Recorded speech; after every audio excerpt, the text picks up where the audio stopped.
discordantes, toutes les voies démocratiques, toutes les voies libres. Ils ont décidé de travailler à, en tout cas, arracher à cette démocratie toute sa noblesse. La démocratie sénégalaise, c'est une démocratie de liberté d'expression, c'est une démocratie de participation citoyenne, c'est une démocratie de divergence. Mais ce régime a décidé de travailler, au lieu de travailler à restaurer la dignité de nos acquis démocratiques, au lieu de travailler à renforcer la démocratie sénégalaise, au lieu de travailler à donner à ce pays toute sa noblesse politique, mais aussi démocratique, mais ils ont décidé, en tout cas, de rompre à tous ces acquis que nous avons acquis au soir de plusieurs luttes. Depuis d'ailleurs l'indépendance, parce que ce pays, ce qui fait sa différence avec les autres pays, c'est la possibilité pour les uns et les autres de choisir soit d'accompagner le pouvoir ou de rester à l'opposition, et puis d'exprimer comme ils le sentent, en tout cas leurs avis politiques. Alors Oumar Sow est encore une fois une victime de ce régime en perte de vitesse, de ce régime qui a décidé de faire face à toute personne qui a décidé de leur dire non, ce qui ne doit pas passer dans ce pays-là. Ce qui fait que le NFA, le nouveau front Force Alternative, a décidé de rester debout, de faire face à ces gens pour que la démocratie sénégalaise continue de triompher au Sénégal d'abord, avant d'être au modèle en Afrique et dans le monde. Alors, nous, régime Bitok, nous opposition, nous avons dénoncé l'article 254, offense au chef de l'État, et l'article 80. Qu'est-ce que nous est-ce que du revirement quelque part? L'article 254, c'est un article qui devrait revenir sur offense, pas offense, mais diffamation, diffusion de fausses nouvelles. Mais c'est l'article 80 qui est là pour l'offense au chef de l'État. Nous avons dit que l'article ça ne doit pas être le combat de Pastef. C'est l'opposition, les acteurs politiques qui veulent que cette démocratie-là reste une démocratie debout. Nous devons faire pour que l'article soit pouvoir. Non, tous les acquis en démocratie,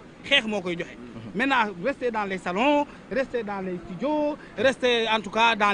les réseaux sociaux, ça ne peut pas faire reculer ce régime-là. Il faut faire face. C'est pour cela d'ailleurs que le NFA a décidé d'organiser une marche, certainement tu reviendras là-dessus, le 20,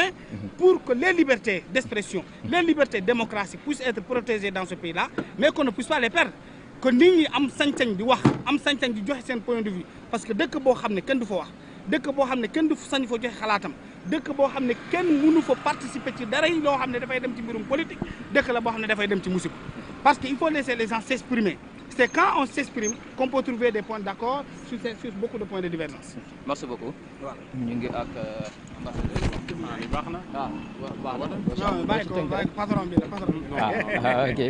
Allez, en 2 minutes. En 2 minutes, loo ci mën a doole rek tey ci verdict ji ñu doon xaar Omar Sow daan. waaw Sénégal de actuellement ñëpp a ngi tribunal fi mu toll nii. nga naan daal sa voisin boo gëj a gis ñëwal tribunal ñu ngi koy jugé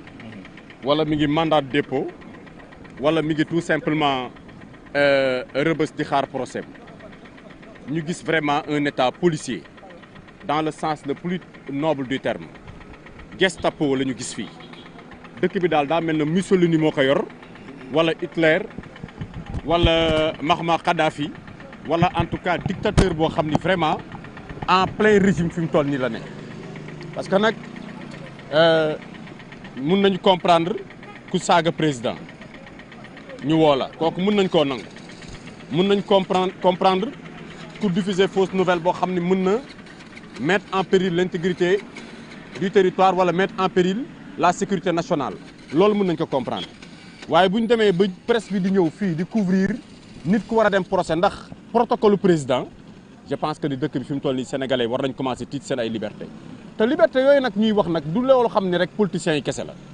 ku yaakaar ni politiciens yi kese la ñuy jàpp ak di leen nar a woo wala di leen fitnaal nax nga sa bopp parce que sénégalais daa tàmm sama yoon nekku ci sénégalais daa tàmm noo man kenn woowu ma sénégalais daa tàmm man lii du ma dal lii ñëpp la concerné ba ci yéen ñii presse bi tey jii bis dana toll foo xam ni dootu leen taal ci chaîne di wane kenn koo xam ni bokkut ak Ousmane Sonko bis daañu àgg foo xam Sénégal dootu leen interviewé nit koo xam ni bokkutul ak Ousmane Sonko wala bëggul Ousmane Sonko daañu toll foo xam Sénégal chaîne télé dootul émettre te neexul Ousmane Sonko te loolu mi ngi suñu kanam daa ngeen ne lii Djibi Ndiaye mos na taxaw buntu tribunal wax ko démocratie nag lu ñuy défendre la du luñ lay may dama lire Dominique de Villepin mu ne la démocratie n'est pas un privilège acquis mu ne la démocratie n'est pas un privilège donné la démocratie est un privilège à défendre na Sénégalais yi génn ñu défendre démocratie bi lii ñu gis mais wax du ko régler lii ñu gis bind ay article du ko régler lii ñu gis muy ñëw ci jaay doole dama ne ay simple émission télévision ak ay article Facebook ak ay TikTok réglewul lii ma gis sénégalais nañu génn défendre république bi défendre réew mi parce que nag Ousmane Sonko ak Diomaye Faye dañ leen jox un pays démocratique ba Diomaye Faye ak Ousmane Sonko toogee ci réew mi ba léegi nappe lañ fi gis jaay doole gendarmerie police ak procureur Alioune Ndoye ku wax mu woo la tribunal fii di woote comme si que ni Sénégal dañ ko formé woon moom ENA pour que muy naqaral ak di toroxal sénégalais yi loolu la Ousmane Alioune Ndoye rek procureur Ndoye nekkee ci réew mi muy nag lu ñu ñaawlu parce que Sénégal du ñu ay jaam te nag dëkk bi des na ay goran des na ay garmi des na ay bañkat lii ñu gis Sénégal kenn du ko nangu en tout cas le nouveau front du ko nangu daañu dugal ñun ñëpp parce que nag vendredi incha allah daañu taxaw xeex démocratie bi xeex république bi parce que république bi kenn mayu ko Ousmane Sonko kenn mayu ko Bassirou Diomaye Faye kenn mayu ko régime Pastef parce que ñii dugg fii ñu leen di jugé tey waa Pastef ñoo waroon taxaw fii ñu leen jugé Azoura Fall fi saaga Diomaye Faye kenn woowu ko barki Demba Ndiaye mu saaga képp ku ànd ak waa Macky Sall tey ba tey Azoura Fall gi dox soxlaam ñu jàpp ay Moustapha Diakhaté di yóbbu ay rëbës di def mandat de dépôt di def ay retour de parquet mel na dafa wax loo xam ni day daane réew mi kon loolu na Sénégalais yi jóg Sénégal toll na foo xam ni lii ñu nekk nii tey waroon nañ ko dépassé ay article 80 ku ñu fekk ba tey ñuy xeex ndax article 80 dafa sax ñaaw ku ñu fekk ba tey ñuy wax ci ay offense au chef de l'État ay article 250 du code pénal loo xam ni sénégalais dañoo xeex ay bakkan tuuru pour que loolu dañ sénégalais dañoo jàmmaarloog Macky Sall pour que loolu pour que loolu bañ ci amati tey ñoom ñu doon taxaw di ko plateau bu ñu toog ne bu ñu toogee lii la ñuy dindi tey ngeen yéen presse bi ngeen di daje fii ñu naan lan ngeen tax ngeen ñëw fii dañoo woo nit ndax article 80 xam nga loolu jekkul ci Ousmane Sonko jekkul ci Diomaye Faye si ñoo xam ni ay xale yu ndaw la ñu waroon avancer tey Sénégal dellu ginnaaw ci domaine yëpp ba ci justice Sénégal daa dellu ginnaaw lii xew nii moo doon xew si jamonoy Macky Sall même scénario même convocation yi même article yi même procureur bi mais sénégalais dañu sonn bu fekkee nekkatuñ ci démocratie nañ nañu nekkatoo leen ci démocratie